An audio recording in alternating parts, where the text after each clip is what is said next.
Write them. Lead them.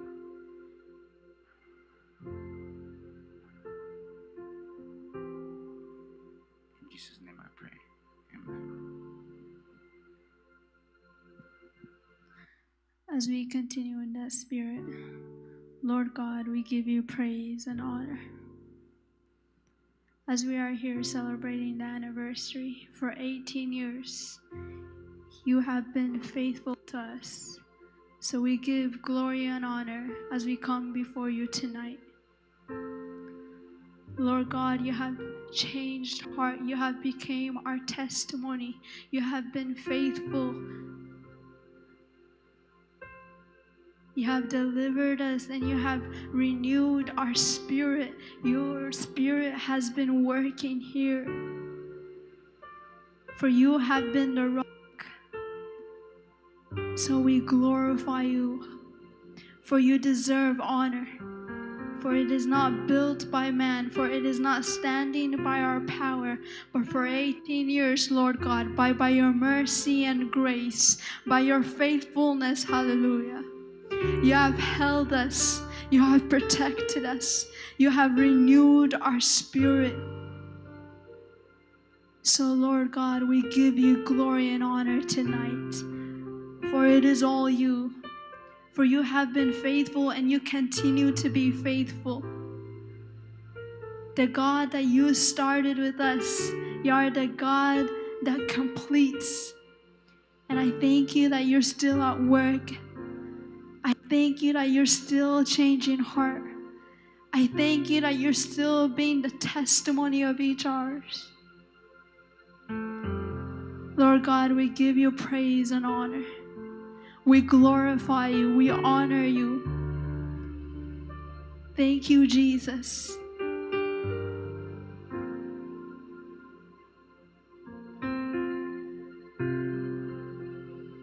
Lord God, we give you honor. You are the Alpha, you are the Omega. You are the beginning of all of it, and you are the end of all of it. There's no one before you, there's no one after you. You alone deserve our praise. You alone deserve our worship. You alone deserve our surrender.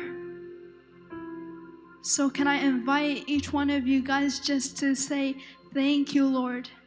We honor you. We glorify you for your faithfulness. In the time we were weak, you have became our strength. In the time we lost hope, you have become our hope. And you have led us to this day. God, we give you honor. Lord God, you are the God of Abraham, you are the God of Isaac, you are the God of Jacob, and you are the God of our church. Father God, I invite you for the rest of our service, for you to take over and for you to lead. I invite your spirit among us. And I invite you, my brothers and sisters, all of us, if we can open our heart to God today for him to work. As we're ending in prayer and we invite the worship team, can I have everybody just stand up from where they are? And we'll continue with the Spirit of God.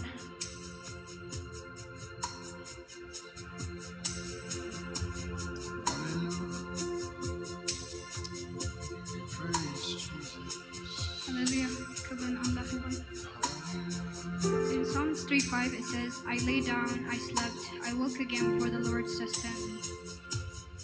Now we're here because God carried us, not because we're powerful enough to wake up for ourselves. It's because God kept us protected. We woke up because we're not strong, but because God sustained us.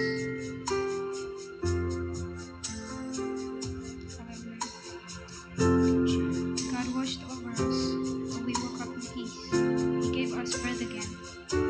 He gave us another chance, another day, another moment.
Holy Spirit, you are welcome here. Walk through this place and fill the atmosphere. Your glory, God, is what our hearts long for. To be overcome by your presence. Holy Spirit, you are welcome. Come flood this place and fill the atmosphere. Your glory, God, is what our hearts long for. To be overcome by your presence, Lord.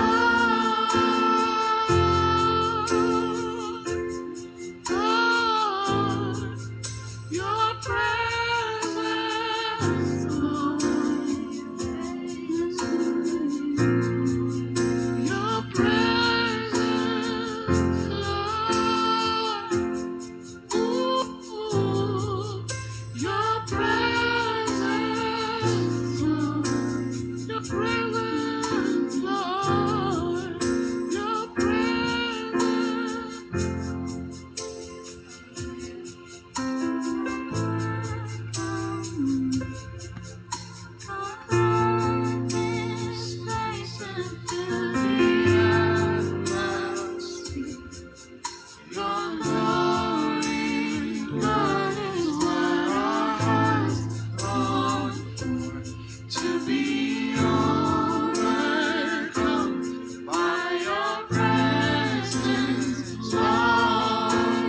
Holy Spirit, you are welcome here.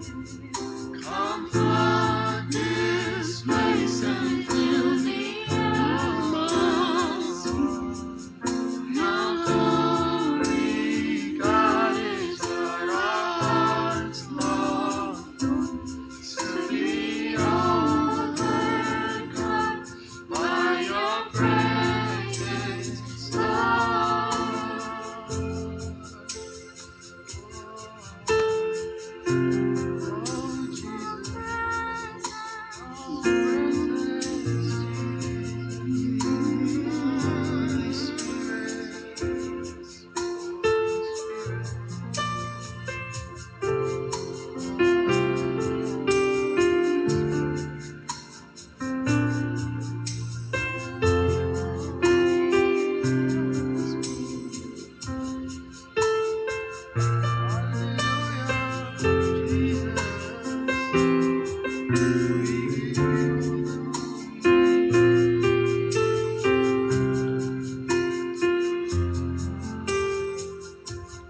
Bless the Lord, oh my soul, oh my soul.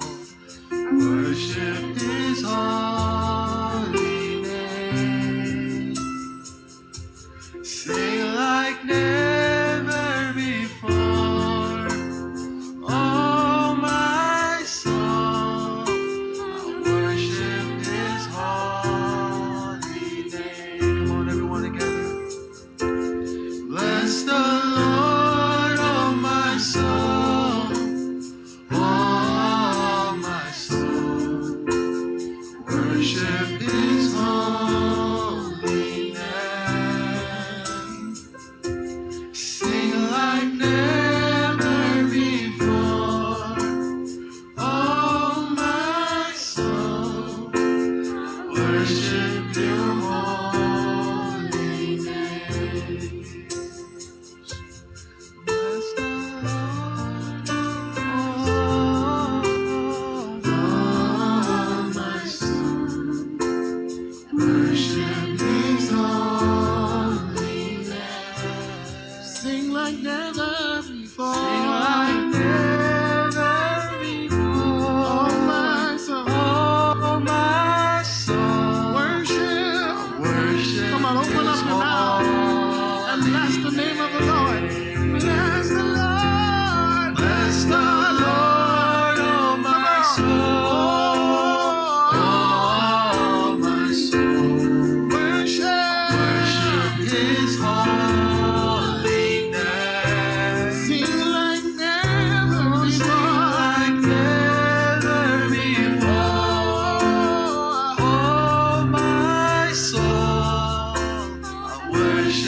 His holy name. I will worship His holy name. Lord, I worship Your holy name. I've come to worship, Lord, I worship Your holy. Lift up your hands and bless the name of the Lord.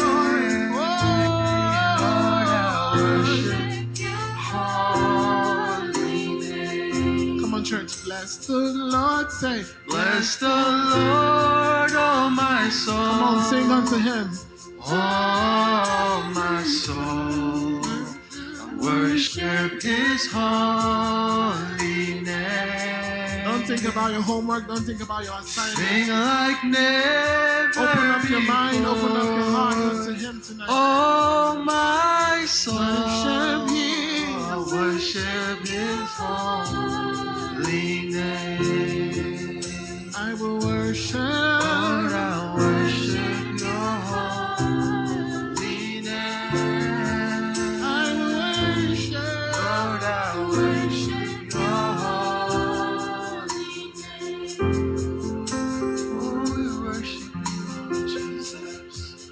Hallelujah. Lord, I worship Your holy name. All right. Can I get everyone to stand up? Come to the front. We're just gonna gather in the front. Hallelujah. We're just gonna praise Him. We're gonna jump for the Lord. Hallelujah. Everybody come to the front. Everybody come to the front. We're gonna jump. We're gonna dance for the Lord. Come on, come on, come on. Hallelujah. Hallelujah. Praise the Lord. Hallelujah. Are you ready?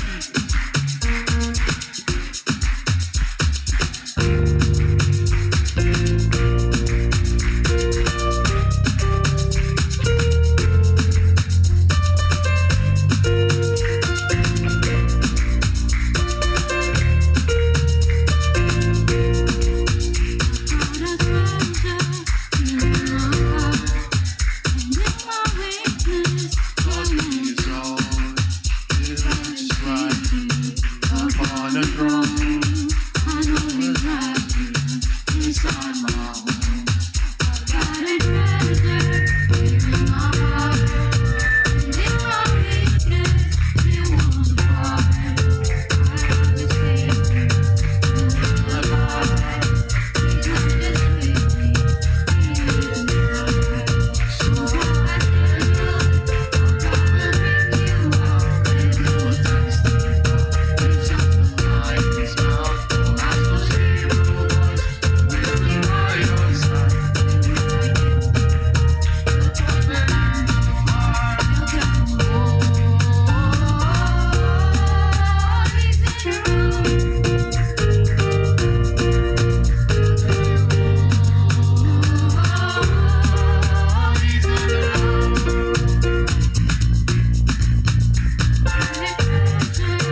Jesus. Hallelujah.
Turn up for God, amen. Hallelujah. We're gonna jump for him. We're gonna dance for him. Hallelujah. He is the King of Kings. Hallelujah. The Lord of Lords. Hallelujah. Come on, everyone together. Everyone together. Wandering into the night, wanting a place to hide this weary soul, this vagabond. Come on, everyone together. And I try to tell my mind.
are. Hallelujah. He is the Lord of Lords, who has, with his death and with his blood, raised us up with him. Hallelujah. From our past, from our sins, he has delivered us. It is not of our own power, but it is the name of Jesus. Hallelujah. For through his blood, he has washed us clean. Hallelujah. Thank you, Jesus. Thank you, Jesus. We're going to declare he washed us with his blood. Hallelujah.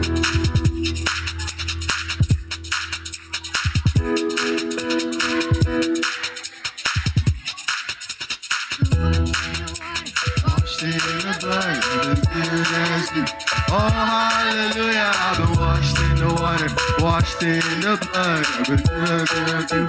Oh, hallelujah. Let's go. Because of you. Oh, hallelujah. I've been washed in the water, washed in the blood. Because of you. Oh, hallelujah. I'm clean. It was stained on me. You were deservedly. Your love was spilled on Calvary. Oh, hallelujah, I'm clean. God, how can it be? I'm ransomed and redeemed. I'm standing in your victory. Oh, come on. I've been washed in the water, washed in the blood. Good as you. Oh, hallelujah, I've been washed in the water, washed in the blood. Because of you. I've been washed in the water, washed in the blood. Good as you. Oh, hallelujah, I've been washed in the water, washed in the blood. Oh, hallelujah, I'm clean. So good is good. Love has been redeemed. Paid it on Calvary. Oh, hallelujah, I'm clean. Your love has overcome.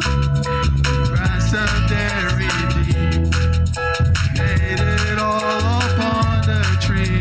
Oh, hallelujah, I've been washed in the water, washed in the blood. But good as you. Oh, hallelujah, I've been washed in the water, washed in the blood. Oh, because of you. Oh, take it again. I've been washed in the water, washed in the blood. I'm as good as you. Oh, hallelujah, I've been washed in the water, washed in the blood. Oh, don't wear my shame, 'cause you took away my shame, and you put it to the cross. You got me running out the grave.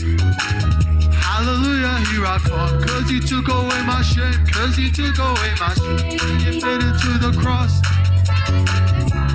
Running out the grave. Hallelujah, here I come.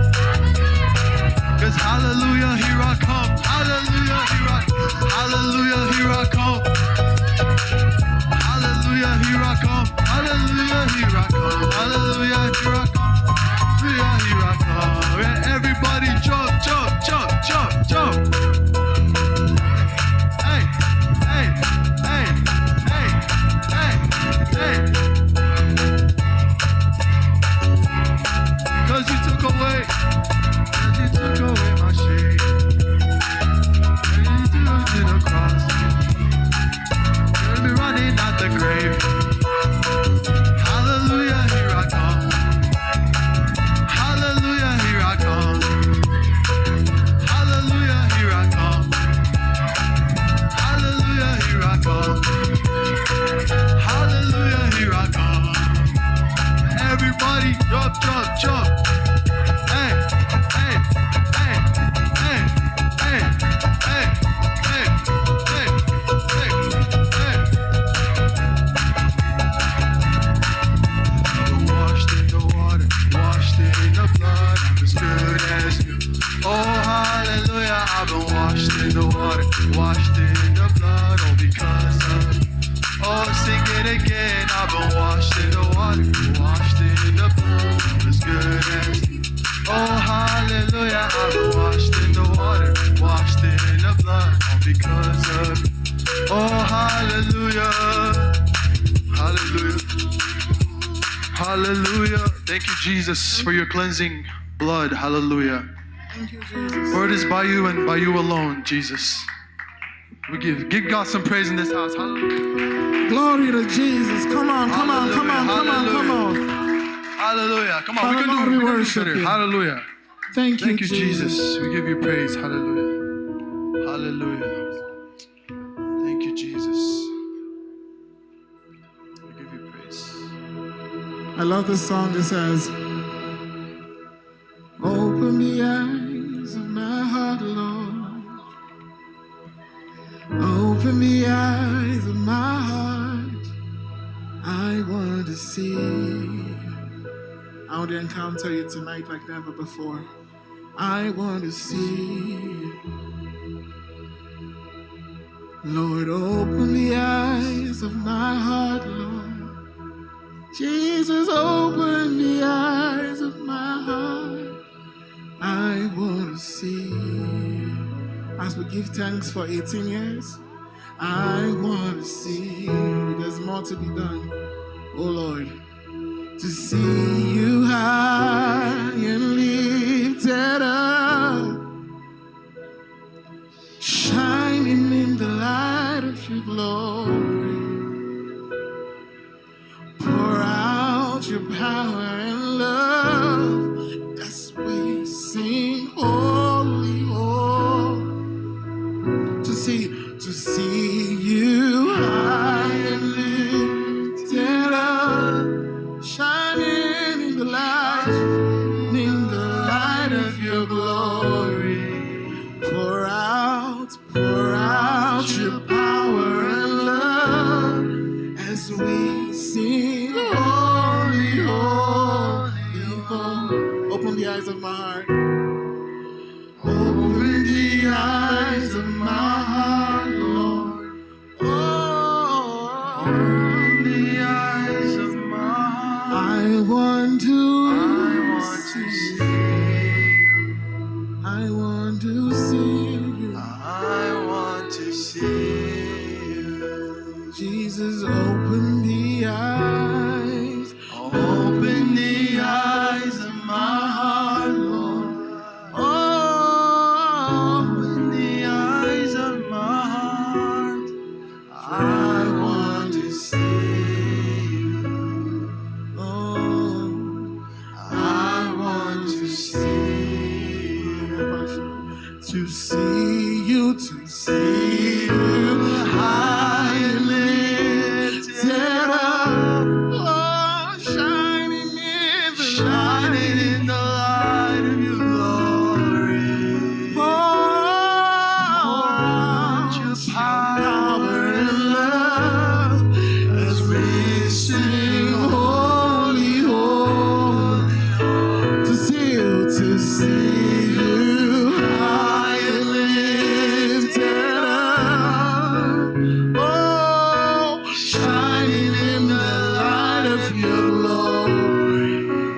Oh, pour out your power and love as we sing holy, holy, holy. As we sing holy, holy, holy. As we sing holy, holy, holy. As we sing holy, holy, holy. As we sing holy, holy, holy. As we sing holy, holy, holy. As we cry holy, holy. As we sing holy, holy, holy. As we sing holy, holy, holy. Jesus, I want to see. Jesus. Come on, reflect on the goodness of God. Reflect on the wonders He has done over the years, over today, over this week, over this month, over 2026. Reflect, and just give him glory in your own words. Reflect, bless the name of the Lord in your own words. Father, Lord, we want to see you. We want to encounter you more. As we go into 19 years, 20 years, into 40, 50 years, we want to encounter you more and understand what you're doing on earth. Lord, we want to see you. One more time, to see you high and Very soft. lifted up, Shining in the light of your glory. Pour out your power and love as we sing holy, holy. One more time, no music. To see you high and lifted up. Just the congregation shining in your light. Come on, open up. Oh, your power and love as we sing holy, holy. One more time, I promise. To see you high and lifted up.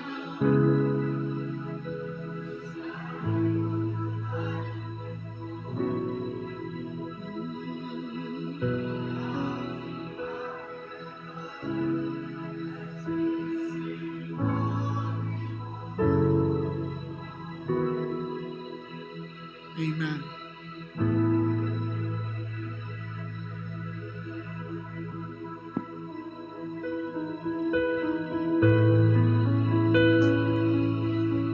Dear Heavenly Father, we just thank you so much for this opportunity to give you all the praise that is due to your name, Jesus. For it is by your name, Jesus, that we stand here today and to worship you, Lord God. You have given us this privilege. You have given us this blessing, Lord. And we just glorify your name. And we just bless your name. We bless the name of Jesus in this house. Hallelujah. Father God, we thank you so much for your love. We thank you so much for your grace. Hallelujah. Would you pour out your Spirit upon us, Lord? Would you fill us with your Holy Spirit? That we may experience the freeing love and the joy that comes with your name. Hallelujah. Thank you, Jesus. Thank you, Heavenly Father. And all the congregation said, Amen. Amen.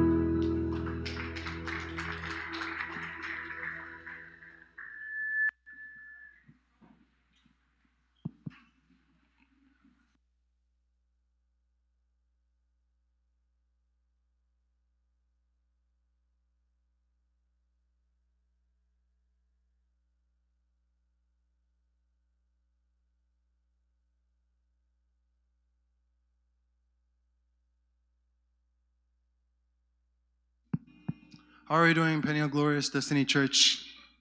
You doing good? How are we doing? Good?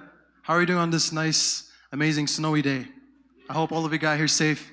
We're just so glad to have you guys here. Just turn to your side and just say hi to the neighbor beside you and catch up a little bit.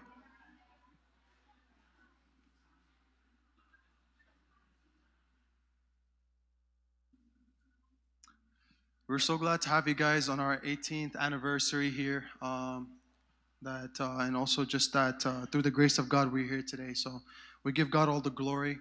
If we could just put our hands up, if we could just put our hands together for all the time that the Lord has established us here and has given us His grace to remain in His house all these years and for longer as well, in Jesus' name.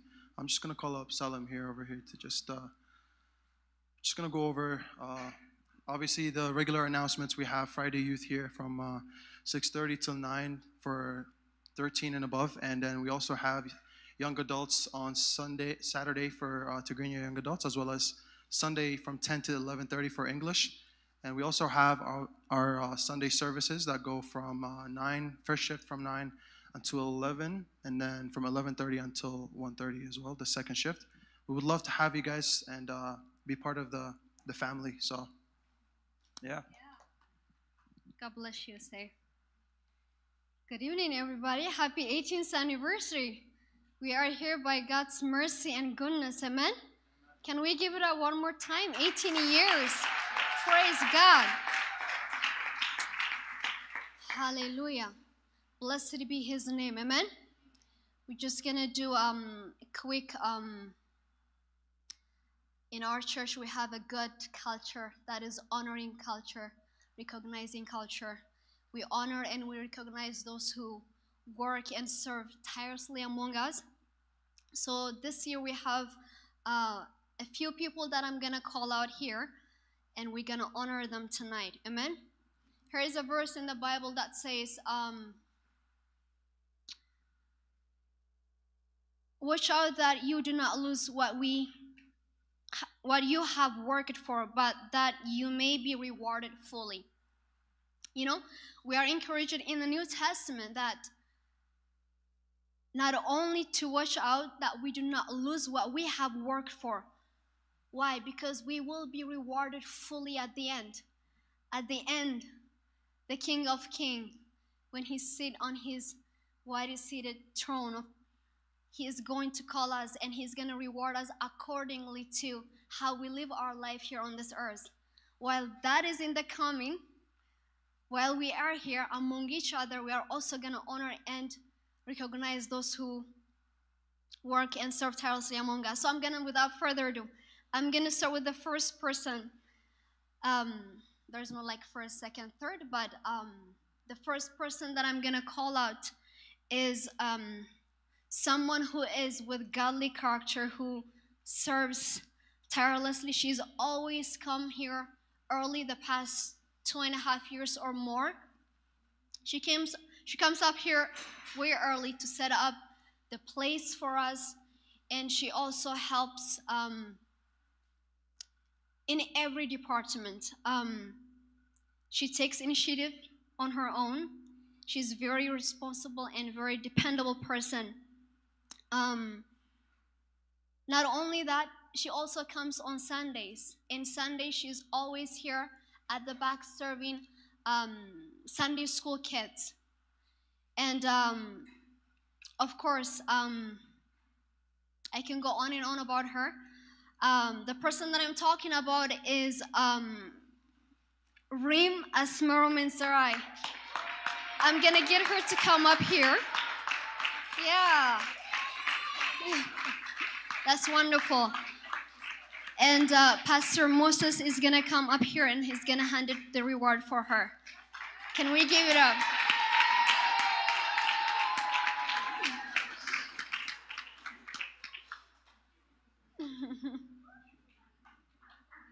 God bless you. We love you.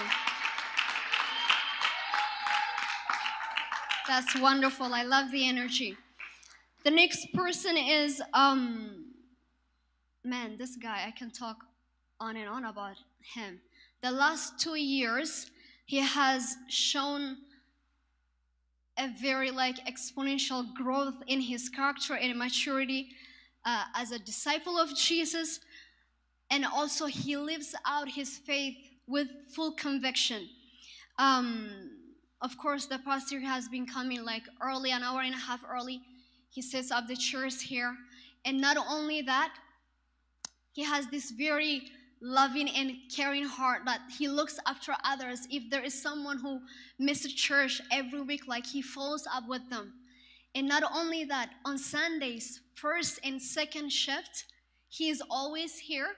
Not only that, he attends the first shift here in the congregation, and then the second service, he goes in the back, and then he serves in the Sunday school kids.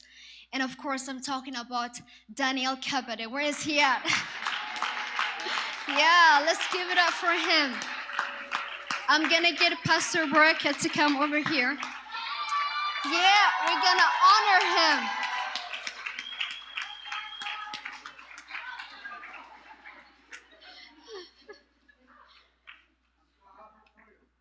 We love you.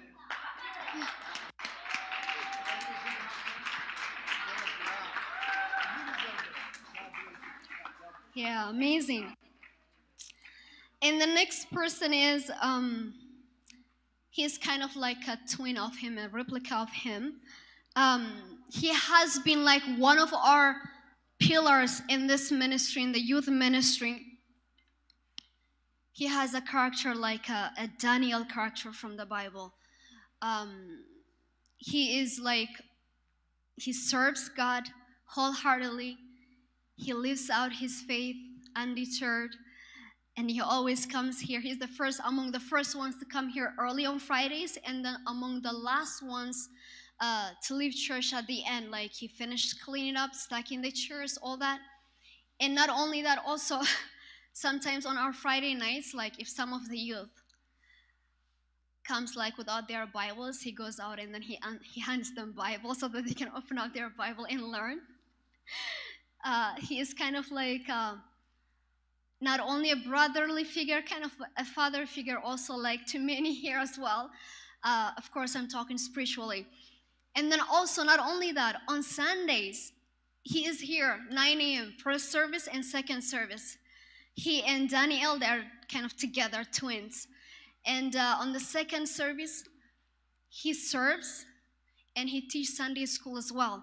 And of course, I'm talking about Samson Jonas Abraham. Yeah! We love him. I'm gonna get Elder Tedros to come up here and then he's gonna award him. Can we give it up one more time for him?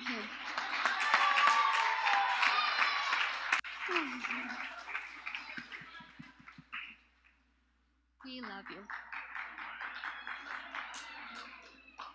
Okay.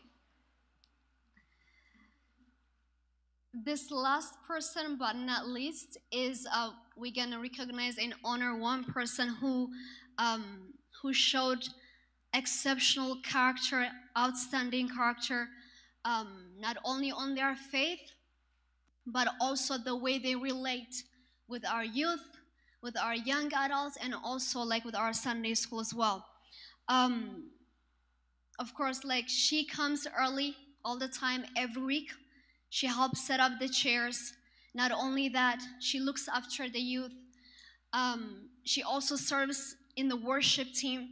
Not only that, she also she takes the initiative to help, like taking leads in games and other activity that we do within our youth ministry. And not only that, on Sunday school, she's always there, first and second serve as well, teaching Sunday school, helping. And not only that, with our young adults, she's always there, the first to show up. She always leads and serves there as well. So we're gonna recognize this person for exceptional character. And of course, I'm talking about Mirab Jonas Abraham. Let's give it up to her. Yeah! Wonderful. Yeah!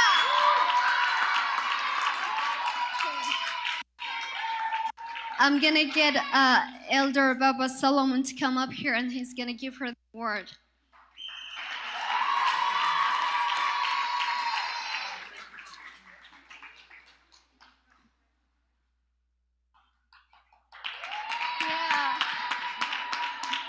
Okay. We're gonna do one last thing, and that is for the past 18 years, those who have carried us and led by example among us, we're gonna honor our pastors and our elders that are here among us who pioneered the way for us. They also support us throughout the ministry. Them and their family, they serve among us sacrificially. So we're gonna honor Pastor Moses, Pastor Barakat, Elder Tedros, and Elder Baba Salomon as well. So we have our kids among us. Yeah, can we stand up for them? I'm gonna call 4 of them up here. You guys could come to the stage.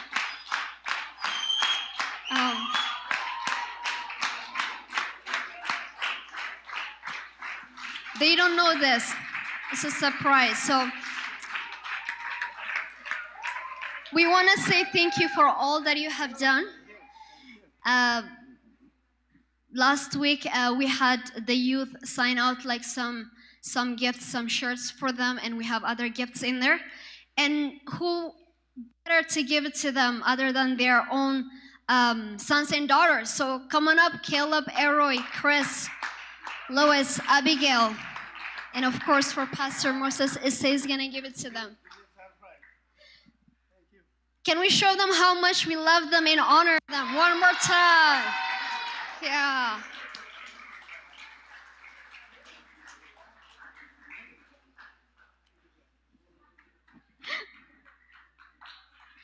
Yeah, let's give it up one more time.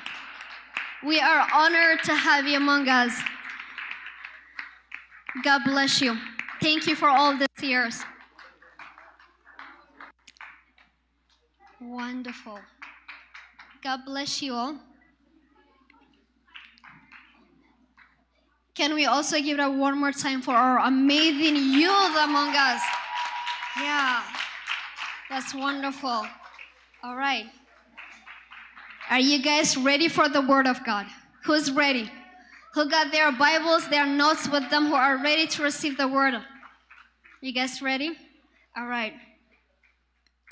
We have among us Pastor David Bokra, who is the lead pastor at Good Shepherd Lutheran Church in California. He's originally from Eritrea, but he ministers to multilingual communities, including Tigrinya speakers, Amharic speakers, Oromo speakers, Spanish speakers, and English speakers.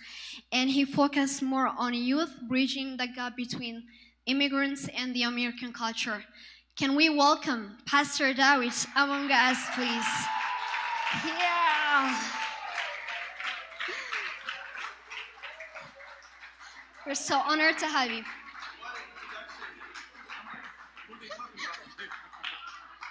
We love you. Welcome. Man, what an introduction. I was like, who are they talking about? I didn't know it was about me. Wow. So I'm not that big of a deal. Relax, everybody. I just do a few things. But, hey, I just want to say thank you. I'm truly honored. My name is Dawit. I'm a pastor at a church called Good Shepherd. It's located in the East Bay outside of San Francisco. So if you ever come to San Francisco, come find me, all right?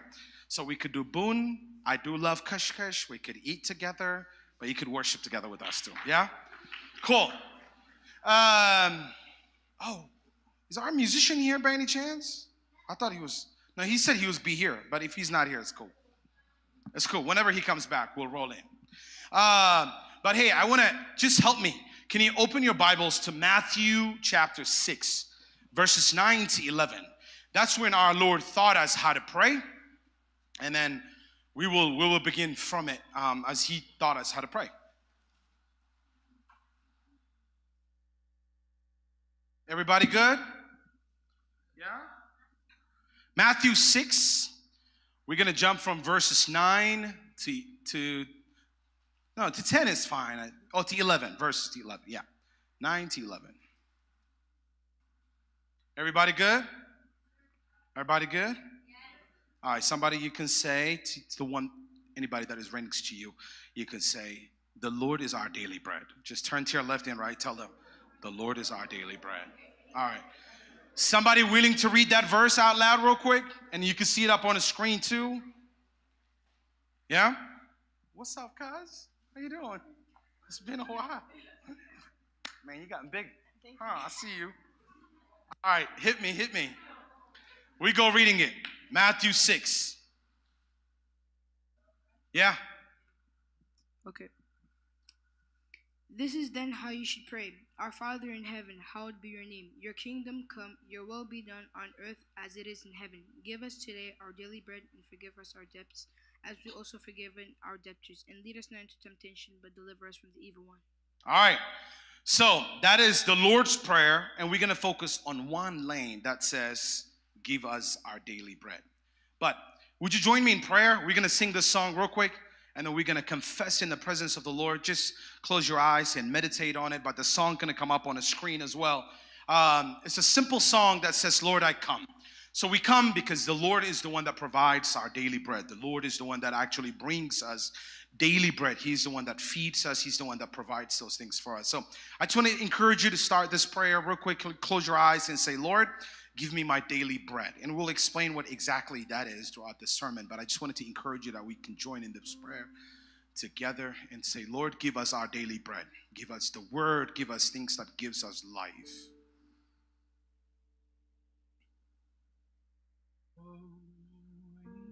I can hear the key.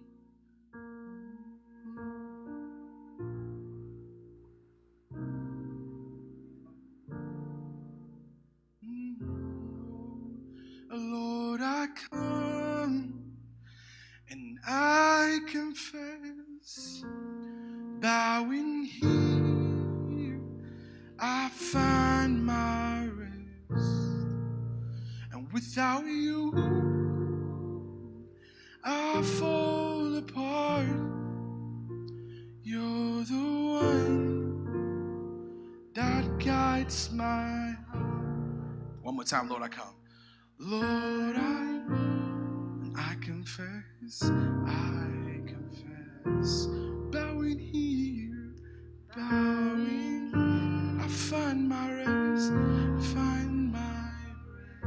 without you, I fall apart. You're the one guides my heart, that guides my Lord, I need you. Lord, I need you. Oh, I need you. Every hour I need you.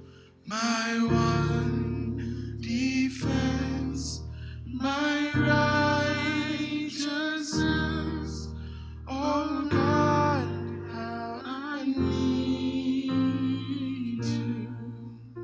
Heavenly Father, thank you for today. We need you, Lord. We need you to be in our midst. We need you to be our King and our provider and our Redeemer. We need you to be the beginning and the end of everything. Lord, we need you to be the provider of all the things that we need, for you are the only one that could provide all those things. And I pray for each and every one of us that is here today. Lord, come and give us our daily bread. A bread that gives life, the bread that transforms the mind, a bread that gives peace to the heart, a bread that surpasses all understanding, a bread that actually satisfies the soul, a bread that is not fake but real, a bread that is an ultimate salvation, a bread that restores our hope and our energy. Revive our hearts. May this year be the beginning of revival in our soul. For the bread of the Son of God, who is the true bread of life, is in our midst. For we shall not go hungry, for we shall not be thirsty. For the King is our food, for the King is our water, for the King is our beginning and our King is our end. For the King is the beginning, for the King is the author of everything. Lord, you are our King.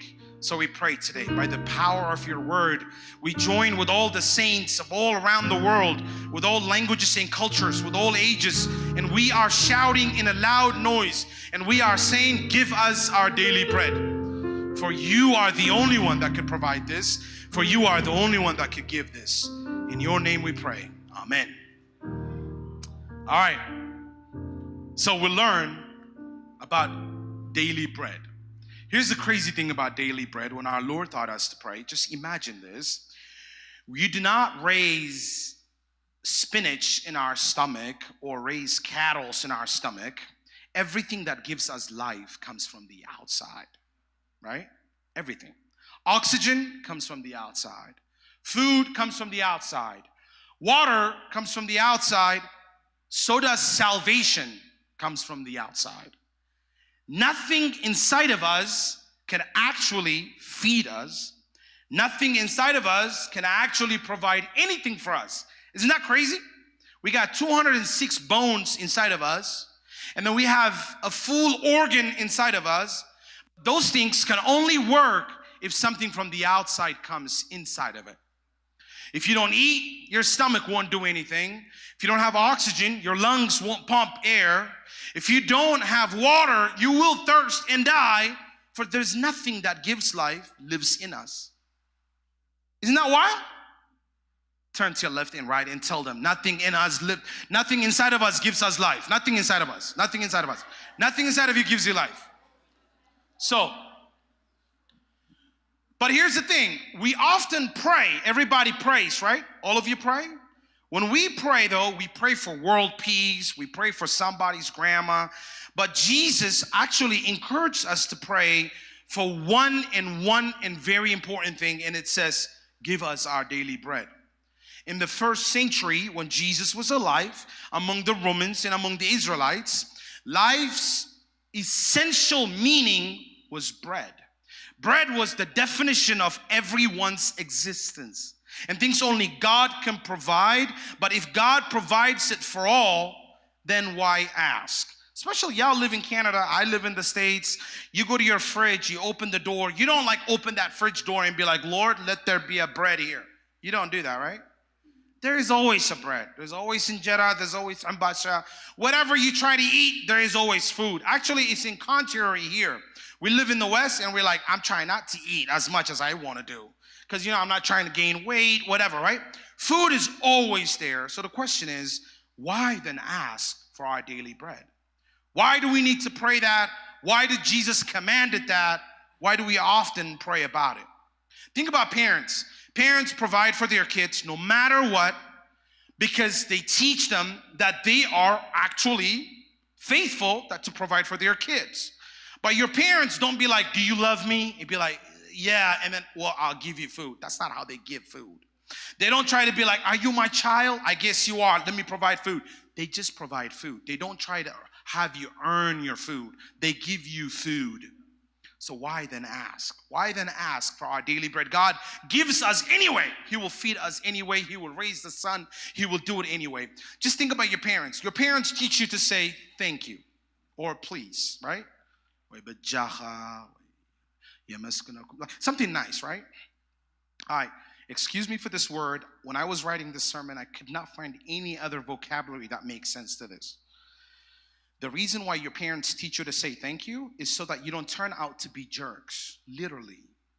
That's why we are learned not to be jerks.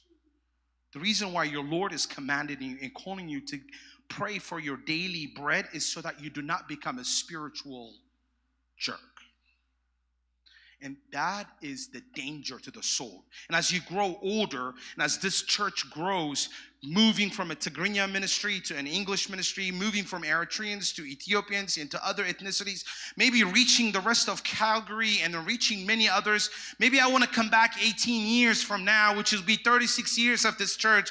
Maybe you will be grown up, you'll have families, but you will actually make a difference and you'll impact many. All nations and all people that move in Calgary will be impacted and transformed by the service you give. The danger for all of it is when Christians become spiritual jerks.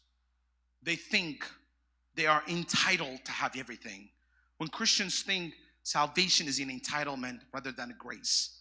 So I want to teach you about what exactly means to pray for our daily bread. Before we go anywhere though, I need to ask you something honest, and I want you to raise your hands and don't be shy if you ever prayed for something that felt like you prayed a lot, but your prayer just bounced from the ceiling, like nobody really hears your prayer.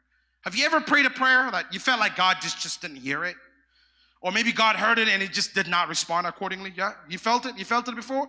You felt it? Oh, some righteous people here, that your prayer always goes in. The Lord listens to you. Now, raise your hand if you ever got something you did not pray for. Food in the table, someone who showed up at exactly the right moment, a situation that worked out and you only realized later that God was in it. How many of you ever felt, I got something and I didn't pray for it? How many of you? You felt that? You've experienced that? I want to tell you a quick story. So I grew up in Asmara. I grew up in a neighborhood called Akhria, right? It's fairly impoverished neighborhood, right? So my mom, I was maybe 9, 10 years old. I came home and we were trying to watch TV, and then she had this little bag and she's like, I need you to drop this off to this lady that comes and help us wash clothes or whatever. I was frustrated. I was like, I go Ronnie, like my mom was yelling. She was like, you better do it, whatever, right? And then I didn't grow up like, yo, our privilege, you know, if my mom moved her Shabbat out, like you got to move out of the house, right? So I was frustrated. It was like a 25 minutes walk. I walked. I was carrying the back. The back was heavy. I got to the door. It was a big compound. 10 families lived there. So I found where her actual room was. I knocked the door. She opened the door and she's like, she was like surely panicking because I shouldn't be there at that time, right? And I was like, well, my mom sent me with this. So she opened the back. She saw whatever was in the back. I didn't check what was in the back. She kneeled down and she was in tears, kissing my feet. So I was terrified. I was like, what the heck did I bring? And she was like, I have 6 kids. My husband died, as you know. And I didn't know. She said, my husband died, as you know. We did not eat for 2 days. Your mother is an angel. She sent us food. I think she sent some soup and bread. And you can imagine the guilt that I felt, that I gave my mom a hard time. I was in tears, y'all, running back to my house. My mom was still up. I hugged her so deep. I was like, Mama, how'd you know? She's like, how'd I know what? I was like, how'd you know they were hungry? They didn't eat for 2 days. My mom's like, I didn't know. I just felt like maybe we should drop this off. Those are the moments where how God provides our daily bread. I'm not talking about salvation, daily bread. Somebody that relieves us from our pain. Somebody that comes and meets our needs. God is in charge of your daily bread. Hey, turn to your left and right. Tell them God is in charge of your daily bread. Tell them the Lord is in charge of your daily bread. So, but regardless how in charge he is, he did command us to pray this prayer. He says, give us this day our daily bread. 6 words, they sound simple, but in those 6 words, Jesus is doing something radical. He's telling his disciples, he's telling us, he's telling the rest of the world, the most powerful people in the world are the one who knows they need something they cannot produce themselves. So if you want to become a very powerful person, if this church is going to be a very powerful church that reaches something, that reaches someone, that reaches the city, that reaches many others, the most powerful people in leadership are the ones that knows how to ask and beg for the things that they don't have. Jerks don't ask. They feel they're entitled. They think they have everything. But Christians ask. They pray to the Lord and they say, give us. Y'all, somebody, let Calgary hear you. What do they say? Give us our what? We ask for our daily bread. And I want you to know, this is not just about bread. It goes deeper. It has an incredible meaning. It has enormous notation in your brain. That's how the Lord commanded the disciples and the saints around the world to be very powerful, very impactful, very productive by learning to ask the things that they can't produce themselves. So why do you think daily bread mean? What do you think it means? It means food, but it means everything that we cannot produce. But first, before we talk about bread, I need to tell you something about a little town. And I want you to put that in your pocket until we finish the sermon. But the little town is called Bethlehem. Bethlehem in Hebrew is Batilahim. Batilahim is the house of bread. The house of bread is where Jesus was born. Just think about it. For centuries, people were praying, give us our daily bread. And the actual bread of life was born in a town called House of Bread. Put that in your pocket. All right, somebody say, I got it in my pocket. I appreciate you. As you keep this in the back of your mind, God is already providing for you right now, whether you notice it or not. But here's the good question. What does God actually provide? What does he provide? As you think about Bethlehem, what does God provide? We usually think of big things. When we think about what God provides, we think about salvation. We think about eternity. We think about finances and enormous jobs, and those matters enormously. Sometimes when we think about what God provides is like healing to the sick, right? Encouragement to the heartbroken. But he also brings down things of Tuesday. This is what we call it in San Francisco. Things of Tuesday are like a cereal bowl, right? Something simple, food that you're going to eat today, a transportation, safety, anything that you think it's simple, everything that you think that you deserve to have it, it is provided by the King. And then God does two critical things. He gives us this extraordinary gift of his son Jesus, but he also gives us ordinary things that anybody needs on a daily basis. This is not a new idea, though. Somebody say that's not a new idea. Somebody say that's not a new idea. That's not a new idea. That's an ancient idea. God thought this lesson long before he spoke it. I want you to go home and read Exodus chapter 16. In Exodus chapter 16, God was providing a thing called manna. Somebody say manna. Manna was the food the Israelites were fed by. And then the way the food was provided on a daily basis, a manna will come down from heaven, will be in the ground. Israelites will pick it up and they will eat it. And the Lord commanded them, do not, he says, do not leave it in your home. Do not keep more than you need. Just get what you need for the day. And those homies were jerks. Guess what they did? Absolutely opposite to what the Lord taught them to do. They start hiding their manna at home. And they go back to see their manna. Guess what happened in their manna? Their manna would actually, my favorite word, that's the Tigrinya word, ye'usu. Somebody say ye'usu. Me'esau is such a funny and cool word in Tigrinya. It's like actually like the bread goes bad. Have you seen the aso injera? You've seen it? It looks scary, huh? Yeah, all my white friends, that's the mistake I made the first time. I had all my old white friends, we made injera. They came 3 days later after we made injera, and I was like, we were cooking. I brought the injera out. Oh, all white people thought they had like Ebola. They're like, what happened? I was like, oh, I didn't tell you about this. Every 3 days this happened. So, back to my sermon. This food start going bad. And then they're like, why is it going bad? And the Lord commanded, he says, give us our daily bread. Take one for the day, and that's it. Stay with it, right? So, they try to save extra, and it start rotting it. God was teaching them something really profound. He says, through them and teaching us today, the dependency on him is not a design flaw. It is the whole entire design, right? I want to repeat this again. The design is not bad. For you to depend in God is not bad. That is actually the design. He intended it to be that.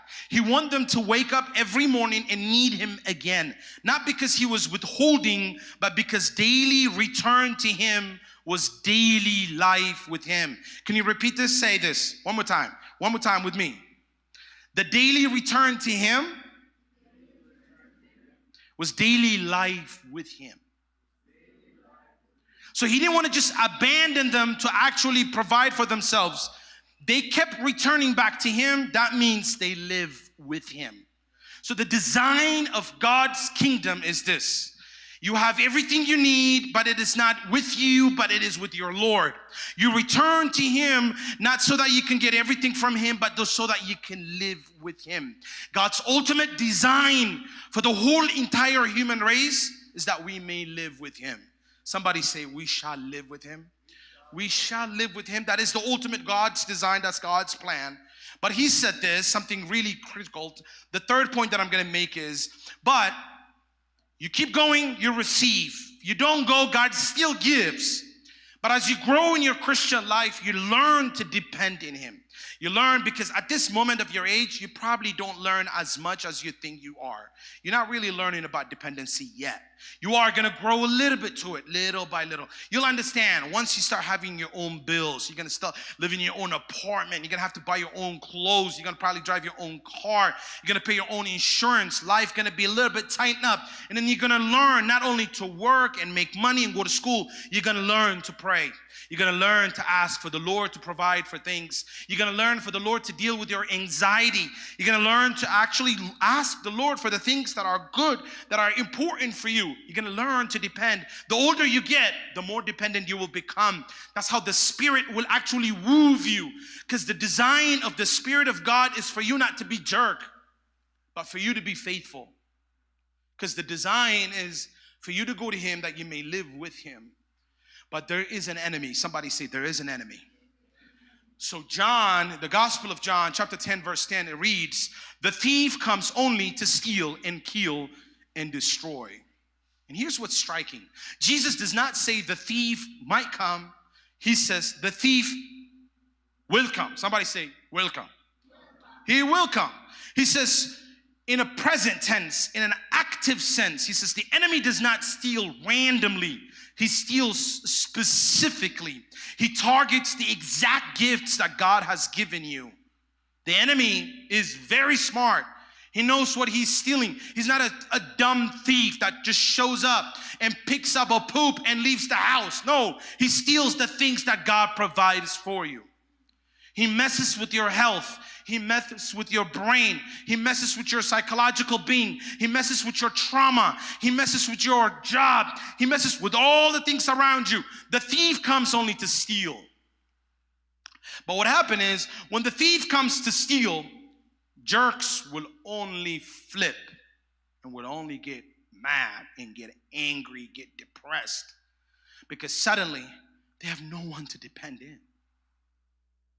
You see, to pray your daily bread prepares you when the thief comes.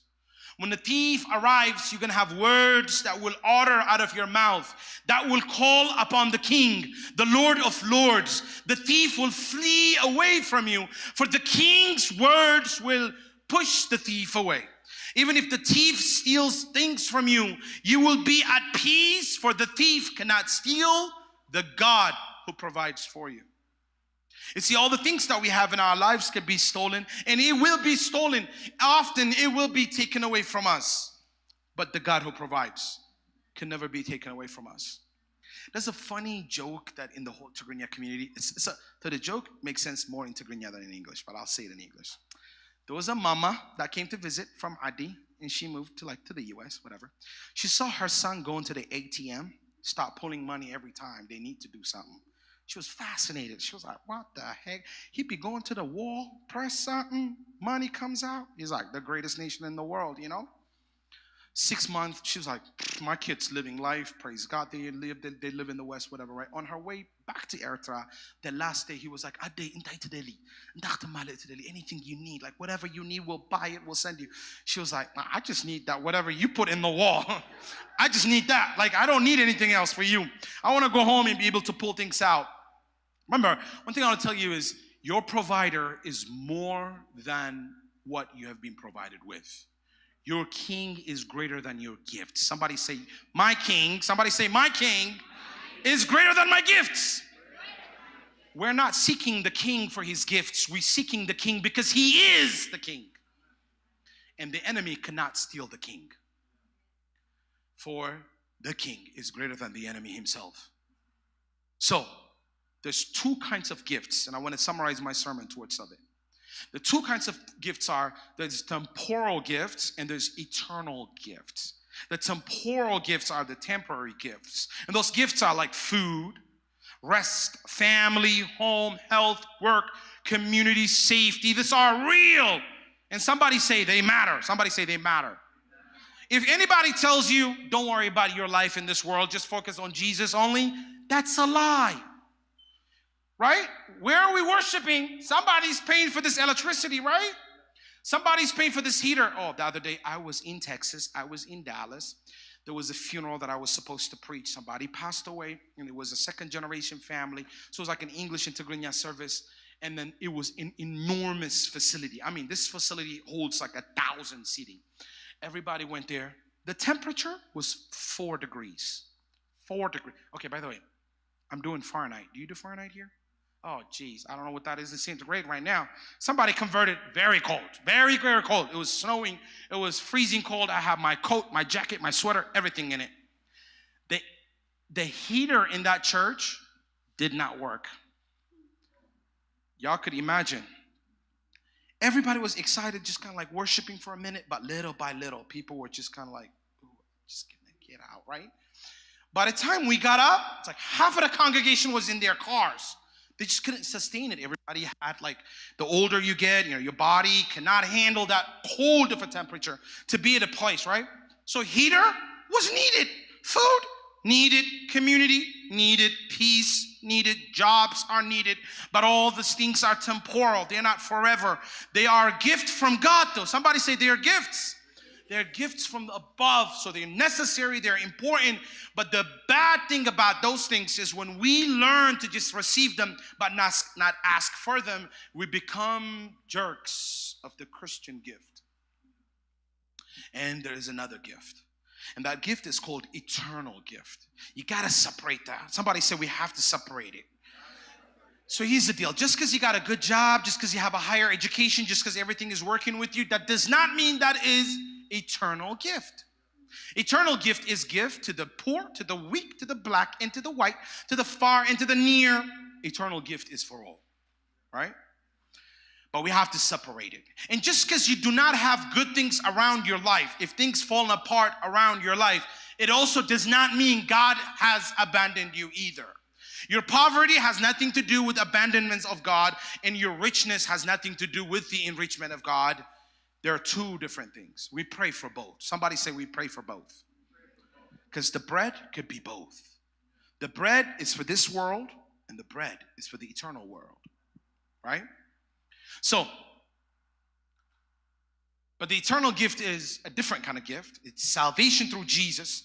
It is adaptation to God's children. It is a place being prepared for us, a calling that outlasts death, the resurrection of the body, the church that exists now and forever. Both lists come from the same Father. He is the God of the mundane. Somebody say mundane. He is the God of the mundane, and He is the God of the magnificat. Our God is a God of mundane. He gives everything that we need, but He's also the God of the whole entire universe. He also gives everlasting life. So, if God gives His gifts even to people who do not believe in Him, what does that tell us about His character? That's a real question. If God gives everything, no matter whether we ask or not, what does that tell you about His character? Somebody think about it. I want an answer for this, y'all. I came all the way to Calgary. Y'all better give me some answer on this. Unconditional love. All right, somebody else. What does that tell you about God's character? Who provides whether you ask or not? I got only one dude that was singing to ask. Okay, somebody else. Okay, get everybody else prepare. Mercy and forgiveness. He gives with mercy and forgiveness. Somebody else. Yes, darling. For the better good. He gives for the better good. He has an idea in mind when He gives. Somebody else. What does that tell you about God's character? If He provides no matter what. Yeah? He's love. God is love. Somebody say God is love. All right, one more person on this side. I see you.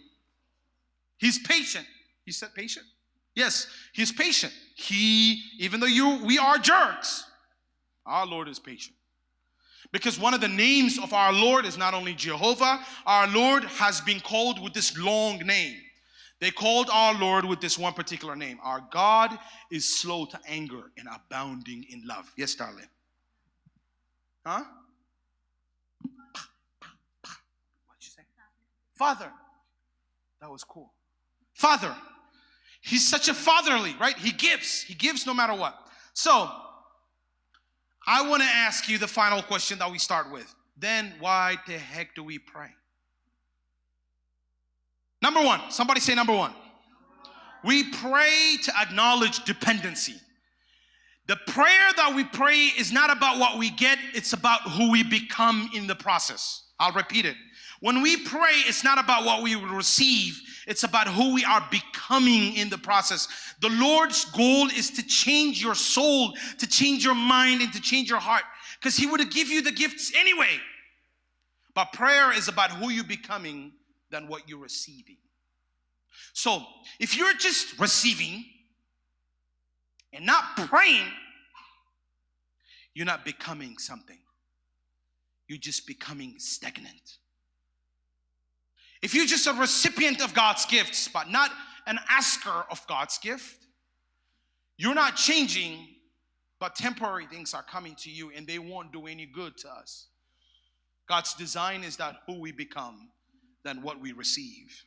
So number one is, every time you pray, you are saying out loud, I am self-sufficient. Every time you're not praying, you're saying, I am self-sufficient and I do not need anybody outside of me. But every time you pray, you're saying, I am not self-sufficient and I need someone outside of myself. In a culture that worships independence, hustle culture, self-made culture, building your personal brand culture, that is countercultural and deeply courageous.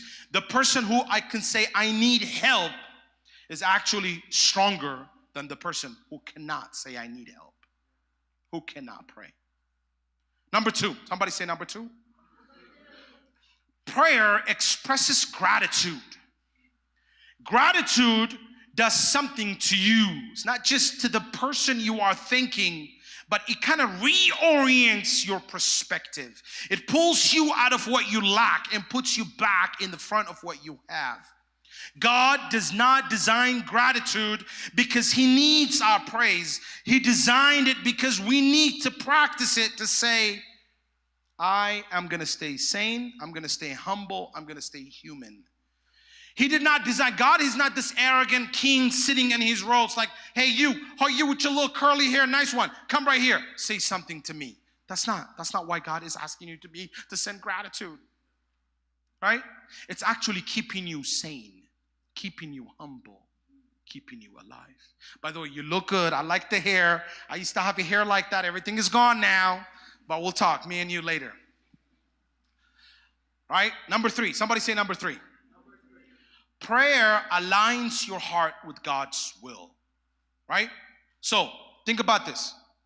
Prayer is about what you're becoming rather than what you're receiving, right? And then the second point that we made is prayer is something that leads you to a formal gratitude. It's a process that actually keeping you sane and keeping you alive, keeping you humble, keeping you human. And prayer aligns your heart with God's will. And this is the deepest one. When you pray, give us this day our daily bread, you are surrendering the illusion that you know what you need better than God does. I'll repeat this. When you pray this prayer and when you keep saying, give us our daily bread, you are surrendering the illusion that you know what you need better than God does. And you're opening your hands and you are saying, your definition of enough is better than mine. I trust you with that today. Hey, don't be people of illusion. So listen, after I finished college, I was in corporate. So I got to corporate America. I worked in San Francisco for 5 years. As I was working, I've met people who just got out of college and got a job. And I met people that were at the upper levels of the American corporation. And those who are at the upper level of American corporations, they are people that do not get paid salary. They get paid based on the income of the company. Their salary is like 2% of the company. When the company is actually like $30 million company, 2% of $30 million, you do the math later. But they're not only good, but they're also smart. They're extremely intelligent. They're extremely sophisticated. They know what they're doing. They know how to direct direction and strategize things and accomplish it. But the more I grow older and the often time I spent, I found something extremely shallow. Somebody say shallow. They stop being human. They just stop being human. They have no gratitude to anything. They don't ask for anything because they have everything.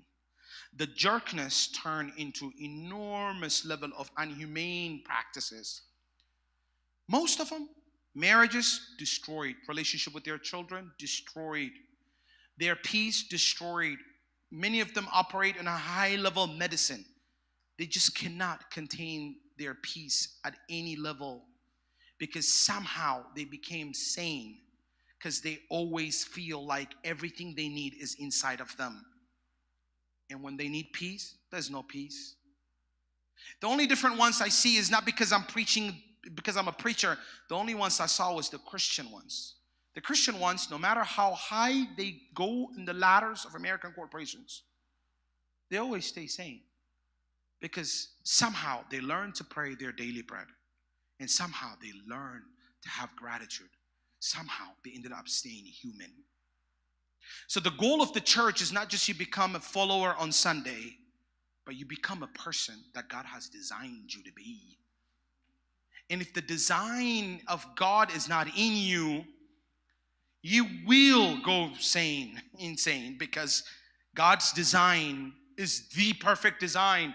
For he is the author of your life, for he is the beginning and the end. The Son of God did not just save you so you can go to heaven. The Son of God saved you so you can become someone that he intended you to be. God's plan is not for this church to be filled with a bunch of kids to sit so we can teach them to be disciplined kids. That's not the goal of the church. The church is that you become someone that changes their environment, their neighborhood, and their family. That you become somebody that God has designed.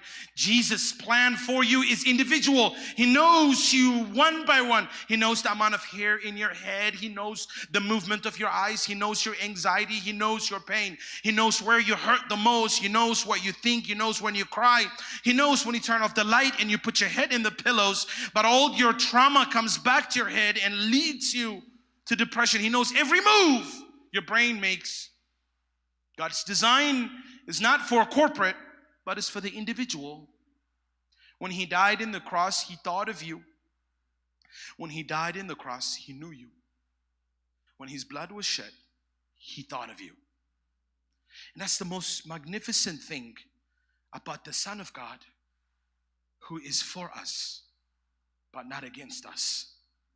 So back to the house of bread. Remember what I told you earlier in the beginning, right? Bethlehem means, somebody say, the house of.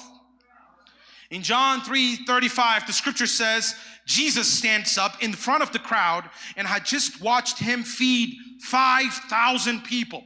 And with 5 loaves of 2 fish, and they were still leaking the finger. And he says to this, he said to this, to those 5,000 people he fed.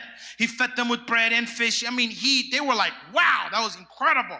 He said this to them. He says, I am the bread of life. Whomever comes to me will never go hungry, and whomever believes in me will never be thirsty.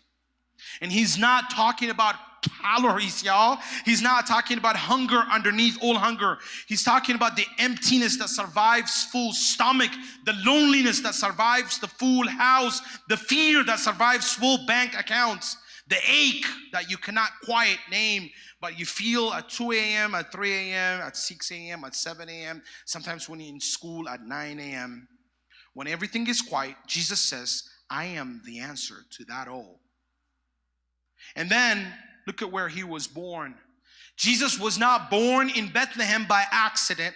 Nothing in God's story is an accident. The one who would stand up and call himself the bread of life was born in Bethlehem, the house of bread. Before he ever spoke a word, before he performed a single miracle, God was already writing the sermon in the geography of where he was born. When he was born, the cool thing is, he was born in a manger. Y'all know what that is, right? That's where you feed the cows. That's where you feed the goats and the sheep, right? Guess what? The Son of God was born in a place where even animals can eat. He doesn't only provide for us, he provides for the whole entire creation. Our God feeds the amoebas that you cannot see, and he feeds the giraffes that surpasses the height of humanity. Our Lord was born in a town that you will remember for the rest of your life, that your King is the bread of life. He was born in a town geographically, but also he rose from the dead that you may be fed by him. But remember also, on the very night when our Lord Jesus was about to be betrayed, remember that time? Jesus was up in a second floor of a room with his disciples, and they were eating and hanging out. And then on the night when our Lord was about to be betrayed and killed, he says, this is my bread and this is my body. I'm giving it to you. And he says, this is my blood shed for you for the forgiveness of all your sins. As often as you drink it, do this in remembrance of me. Imagine, our Lord was born in Bethlehem, a house of bread. Before he died, the last thing he said was, take and eat. This is my flesh. He doesn't only feed you by the cereal in your bowl, but he doesn't only feed you by the injera in your house. Jesus feeds you by his blood and by his flesh, that you may taste and see how good God is. Hey, I want to come back to this church. This church was planted 18 years ago. Many of you were not even alive 18 years ago, right? You're way younger than that. And then the church is a church of immigrants, right? A church of immigrants that came from Eritrea, many of them. And in this church, somebody say somebody prayed, right? Somebody prayed. Somebody prayed for a church to be for our people. Somebody prayed for immigrants to come from far and near to find a community of God. Someone prayed. Some people kneel down and say, Lord, fill up these chairs and fill up this rows and fill up this congregation and fill up this space. Somebody prayed. Somebody asked for the Lord to bring his people here. Not so that this church could be filled with space, but so people can find a resting place. Somebody prayed. And somebody asked, they said, Lord, we do not want our people to immigrate here and forget about you. We do not want our people to immigrate here to deal with their trauma on their own. We don't want our people to be immigrated here to deal with their pain on their own. We want a church, Lord. We want a church that your word could be preached and the gospel can be transforming the hearts of people.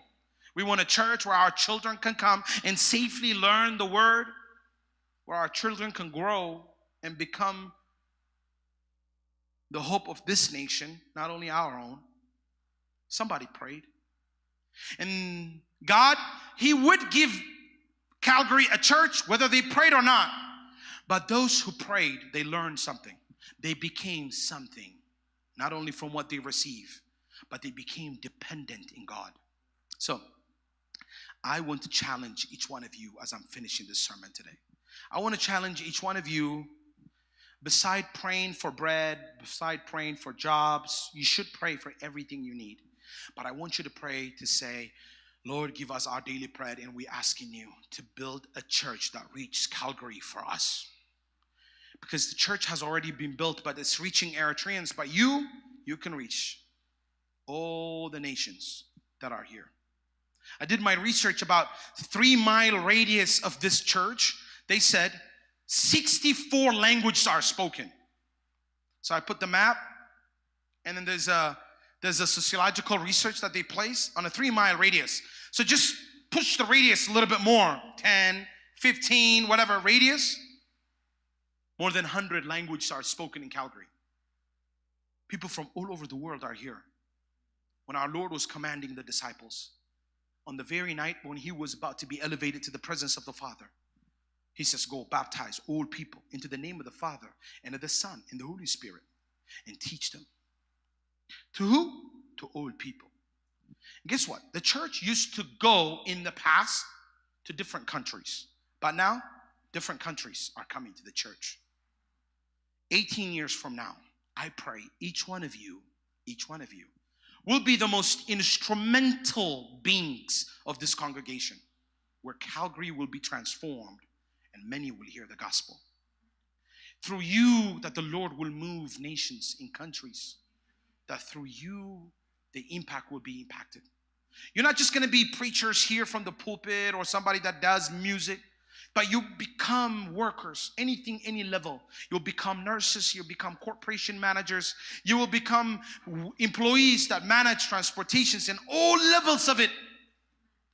People will see you and they will see the kingdom of God at hand. You will become the transformation because you will become faithful. You will become dependent on God. You will become not jerks, but not insane, but actually sane. You will become humans. You will become actually what God intended you to be. And many will come. And then you will change too. You're not just going to be like, oh, we did it, baby. 18 years, church filled up with everybody from all the countries. No. You will become someone. You will be transformed. For those of you who are 18 years old, you'll be 36 years old. For those of you who are 10 years old, you'll be 28 years old. You'll become adults. You'll have your own families. But at that moment, you will say, give us our daily bread. For I do not want to be a jerk, but a dependent of the King who gives his body and blood to save me, but even my bread and my food to take care of me. Those who depend on the King will transform everything. Hey, here's the thing. From my sermon time, by the way, what is my sermon time? 5. Okay, I'll use my 5 minutes with a simple video that I wanted to end with, right? Thank you for this. By the way, the reason I ask is in my church, my staff are young. A lot of them are like you.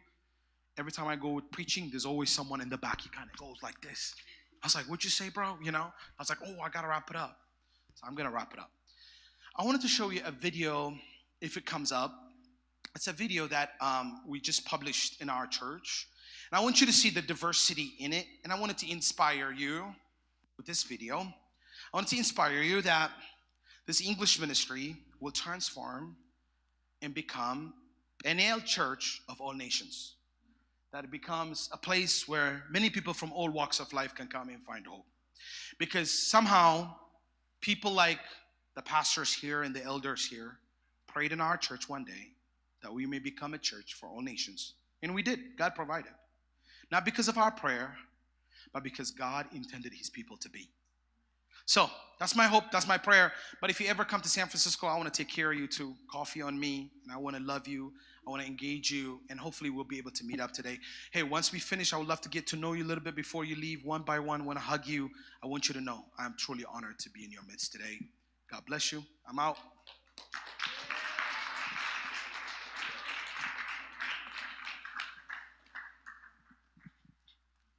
You can play the video if it works.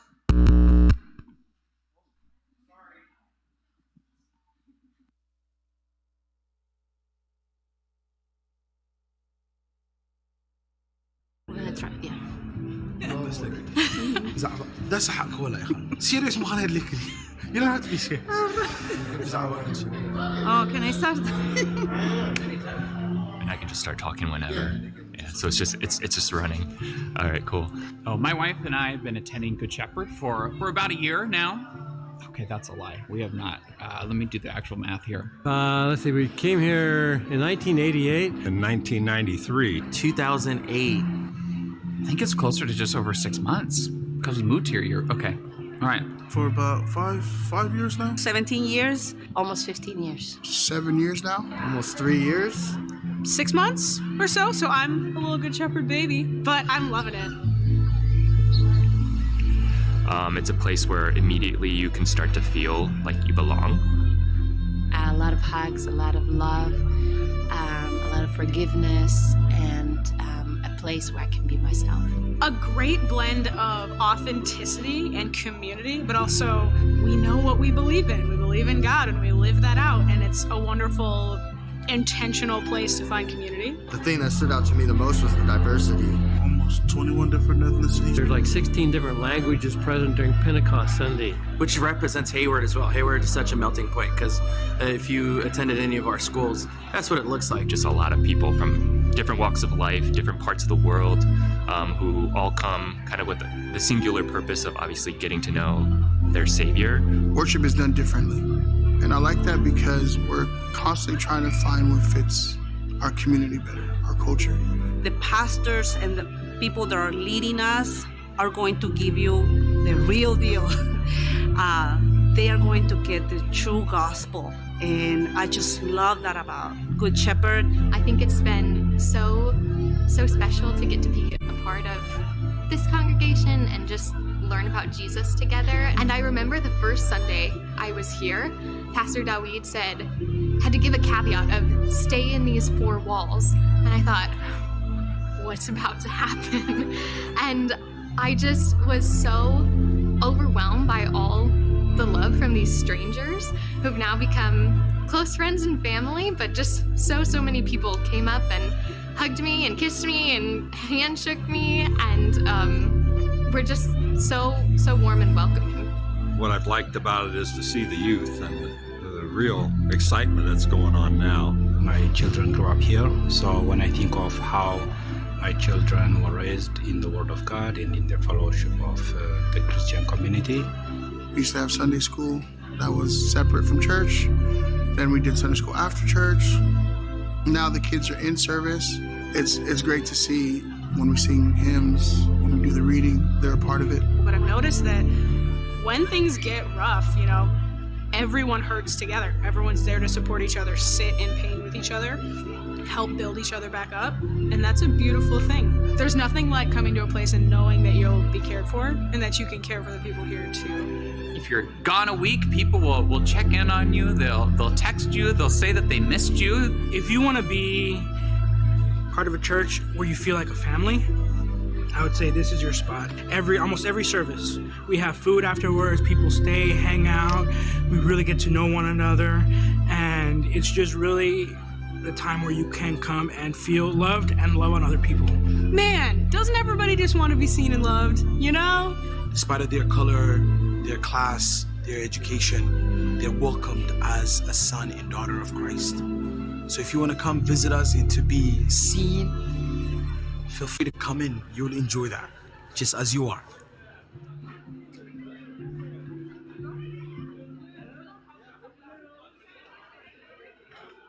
Amen. Praise the Lord. God bless you, Pastor Dave. We love you so much. What a wonderful word. Can we do a prayer that Jesus to be our daily bread as we close in prayer? That God will enlarge our territory. Hallelujah. That we will expand our territory. Hallelujah. That we will reach nations. Hallelujah. As Jesus commands us in his word. Hallelujah.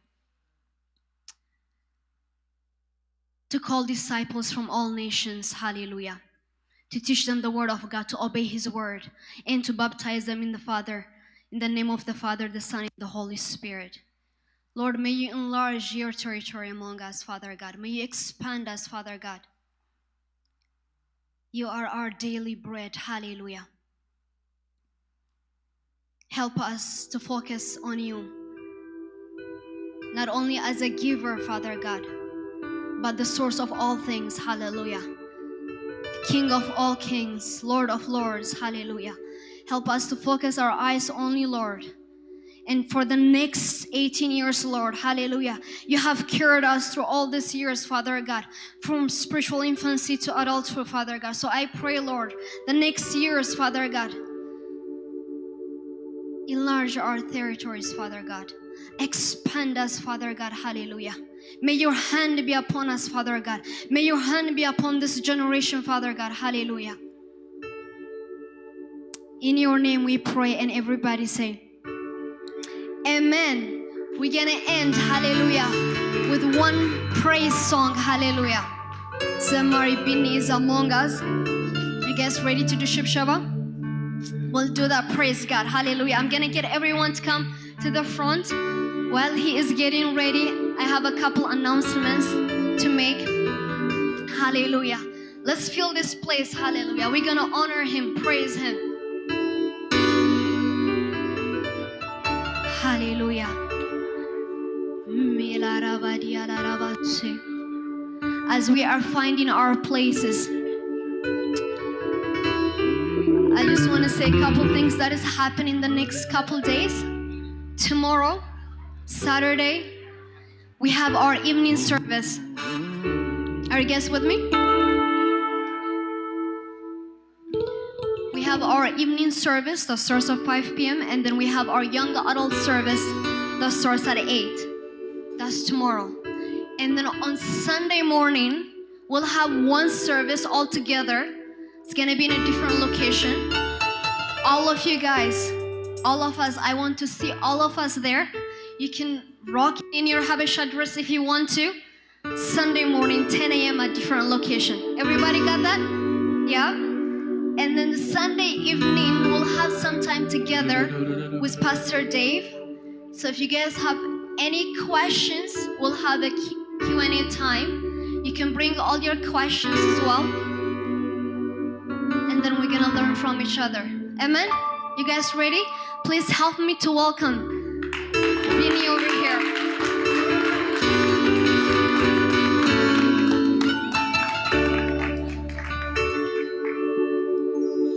How are you doing, guys? Good to see you. Praise the Lord. God bless you, Pastor Dave. It was a wonderful message. God is good. Amen.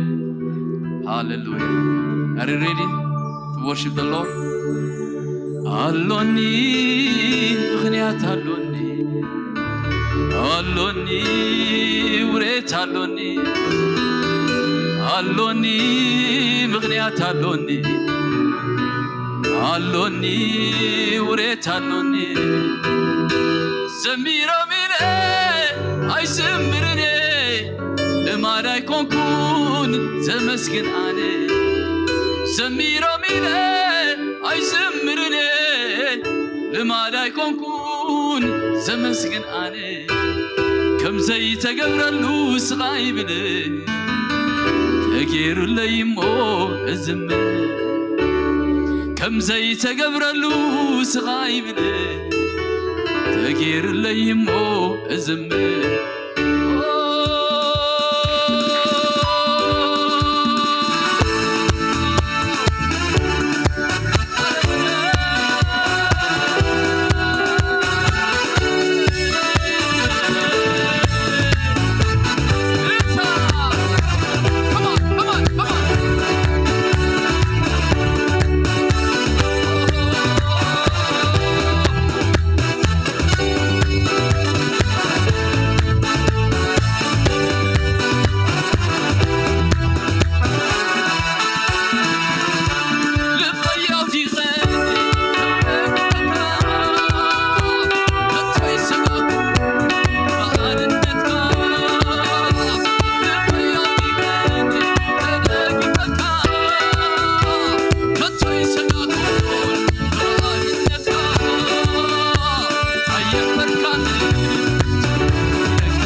shout. Yes. Shout. Glory. Come on. Shout. Come on, shout. Shiva satapaya na bababasi. Glory. Yedokum adu sheparo vasa. Ele perde bese pedina manto brother. Li perde le begasa. Give him glory. Lift your hand. Shabora. Ila porra de le begasa paya. Feel it, the Holy Spirit. Feel it, the anointing. Feel it, the glory. Shabora haria bababasi. Li pa forre besete pedina babasa. Yes, touch him, Holy Spirit. Woof, sepila bora. Ela porre bebebes. Gina mahaila bora bababasias. Ele pepe shadiba hazat. Lovagasie pediamas, glorious. Give him glory. Lift your hand. Shadur hadiba satapaya. Le pere le vegas. Feel it, the Holy Spirit. Feel it, the anointing. Right now, Jesus' name. Pera babasa. Ilabore bebebes. Yes, Jesus. The anointing is here. Yes, the power of Holy Spirit is here. Yes, the glory of God is here. Hallelujah. Feel it right now in Jesus' name. Shapora. Receive it. La porre media labas. Lift your hand. Receive it, Holy Spirit.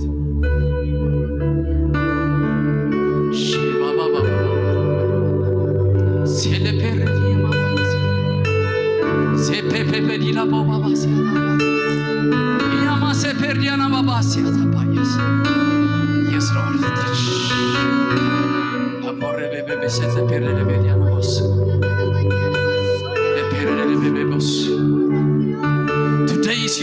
Today is your day. Hallelujah. Today is your day. Hallelujah. Sadi mama sataya rabadias. Papa satayas.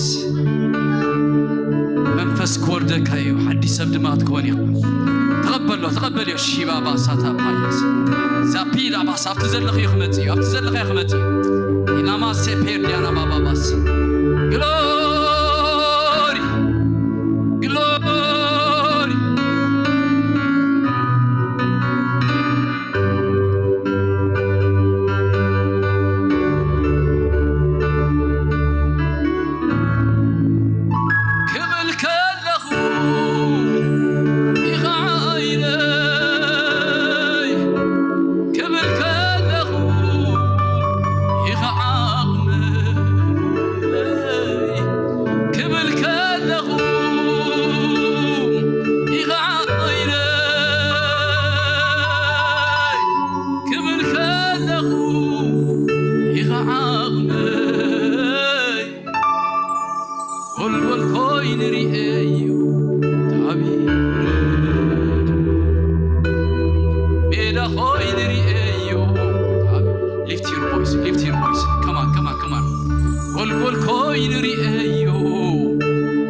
That Jesus is the only way, hallelujah. He is the the way, the truth, and the life. Hallelujah.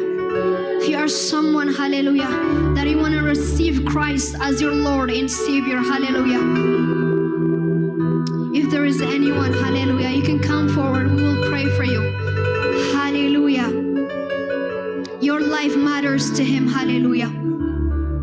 Your destiny can only be found in Him, hallelujah. Hallelujah. Hallelujah. Break every chain, Abba. Break every chain, hallelujah. Hallelujah.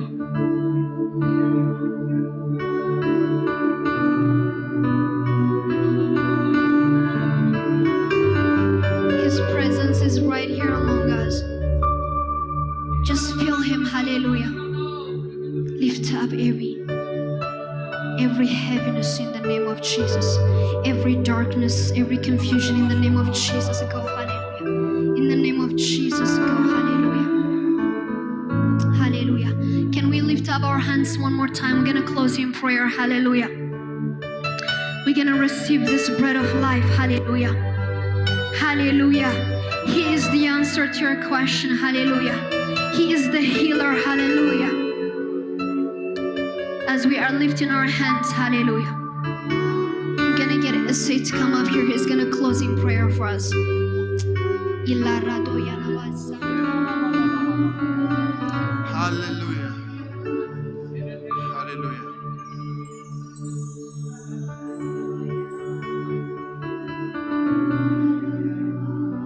I think what happened in this service is almost prophetic.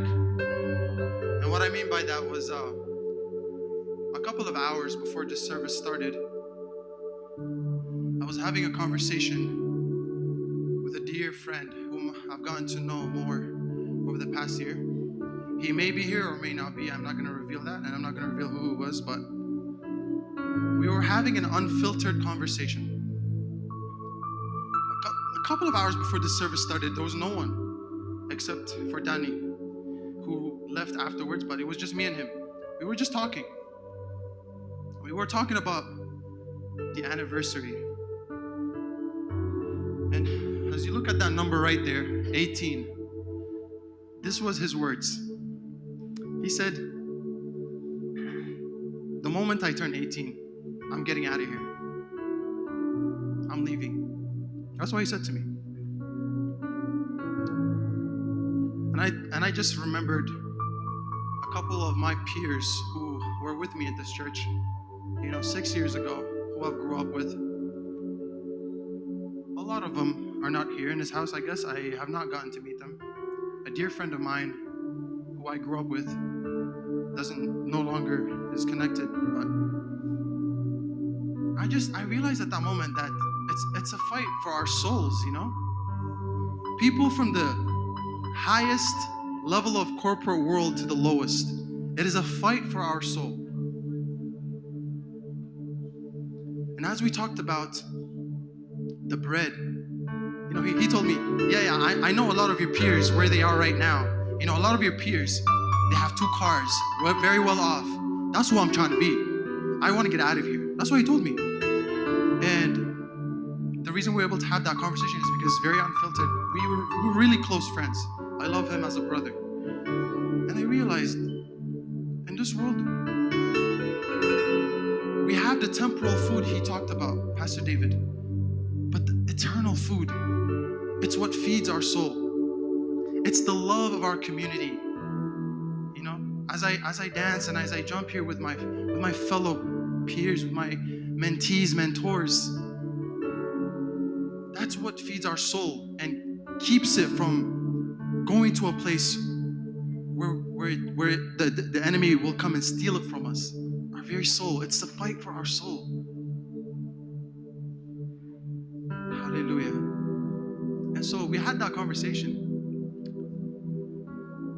And I was like, throughout the whole service, I was like, this is crazy. Literally a couple of hours later, we were receiving our answer from God to that conversation. So I just want to give you just a message for you. But as David said, a day in your house, hallelujah, is better than 1,000 outside. Hallelujah. Psalms 107 says, Lord, though I wander in the wilderness, and though my soul hungers, you fill it with what is good, and you satisfy the thirsty soul. Hallelujah. That is the God that we serve. He provides not just our temporal food, but He provides us something deeper. Something that gives us the strength to hold on to our soul. To remain in His house, in community. Hallelujah. May you dwell in the house of the Lord forever. Hallelujah. And may the Lord be with us forever and ever. Hallelujah. And may His name, the mighty name, Jesus, may it comfort us. And may it be our everlasting hope by which we live. Hallelujah. May the Lord keep you. And may the Lord bless you in all your ways. May He grant you the desires of your heart, the needs in your heart, your temporal needs, but also your eternal need that your soul cries out for. Hallelujah.